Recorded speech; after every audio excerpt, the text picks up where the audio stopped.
गुस्सा बुराइयों की जड़ और शैतान का सबसे ताकतवर हथियार है। गुस्से की हालत में शैतान के लिए अपना मकसद पूरा करना और इंसान को तबाही की तरफ ले जाना बहुत आसान हो जाता है। गुस्सा न सिर्फ दिल, निज़ाम हज़्म, फेफड़ा और दिमाग को मुतासिर करता है, बल्कि तमाम सलाहियतों को भी बढ़ने से रोक देता है। शेखुल हदीस रहमतुल्लाह अलैह फरमाते हैं कि याद नहीं पड़ता कि कभी गुस्सा किया हो और फिर अफसोस ना करना पड़ा हो।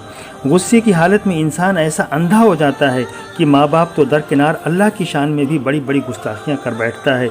इस पर काबू पाने के चंद आसान तरीक़े ये हैं। औज़ु बिल्लाहि मिनश शैतानिर रजीम पढ़ लिया जाए, बिल्कुल खामोश हो जाए, वज़ू कर ले, पोजीशन तब्दील कर ले।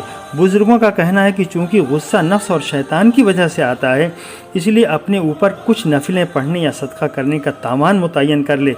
इस तरह नफ्स और शैतान दोनों जितना जलेंगे, कटेंगे, उतना ही गुस्से पर कंट्रोल होता जाएगा।